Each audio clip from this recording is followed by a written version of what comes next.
Everyone welcome to bio library. Let's start molecular biology का match the following में जो भी एंटिसिपेटेड है फ्रॉम माय साइड। तो पहला लाइंस एंड साइंस, सीधा सीधा लाइंस एंड साइंस का आ जाता है और उसमें बच्चे कंफ्यूज हो जाते हैं। और यहीं पे मैं ऐड करना चाहूँगी एक और चीज़, मिनी सैटेलाइट और माइक्रो सैटेलाइट्स। इसके रेपिटेशंस में भी कन्फ्यूजन का पूरा चांस है। उसके बाद आता है types of introns like GUAG AUAC कहाँ पे मिलते हैं ऑर्गेनिजम्स के अकॉर्डिंग, ठीक है।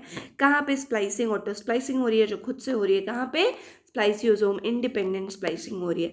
उसके बाद बात करते हैं टाइप्स ऑफ क्रोमोसोम की, बेस्ड लाइक जैसे कि V shaped chromosome, L shaped chromosome, Meta centric हो गया, सब मेटा सेंट्रिक हो गया, ये सारे एक्रोसेंट्रिक हो गया, ये सारे chromosomes with respect to their characters. And then exonuclease activity in different DNA polymerases. हमें पता है, जैसे मान लो आप जो PCR का है ना, टैग का आया था, टैग में प्रूफ रीडिंग नहीं है तो PFU आया। तो ऐसे करके हमें ये ध्यान में रखना है। अभी आप नॉर्मल से जाओगे लाइक DNA पॉलीमरेज 1 2 3 4 ऐसे देखोगे किस में एक्सोन्यूक्लियस है किस में नहीं है, and it come in the form of match the following. अब आता है रेप्लिकेटिंग एंजाइम और उनका पार्टिसिपेंट इकोलाई और ह्यूमंस में, ठीक है। हो सकता है आपको ये मैच करने को, अगर 3 कॉलम्स वाला क्वेश्चन आ रहा है तो ये आ सकता है। Proteins involve in homologous recombination in E coli, जिसमें रेक BCD का फंक्शन पूछा जा सकता है। लाइक रेक BCD को किसी क्वेश्चन के कॉम्बिनेशन में ऐसे दिया जा सकता है कि वो कॉलम में हो।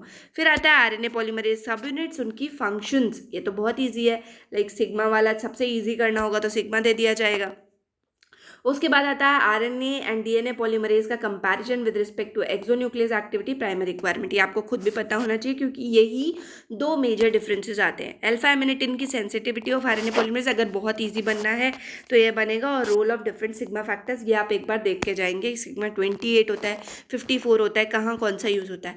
इनिबिटर ऑफ ट्रांसक्रिप्शन और role of general transcription factors. General transcription factors आपको याद होंगे कि वो फैक्टर्स का एक के बाद एक रोल है, और अगर सीधे आ जाता है आपको हेलिकेज एक्टिविटी किसके पास है, मैच द फॉलोइंग में, तो आपको पता होना चाहिए। देन DNA बाइंडिंग मोटिफ हो सकता है एग्जाम्पल के साथ आए, वैसे रेयर है बट फिर भी आपको देखना चाहिए।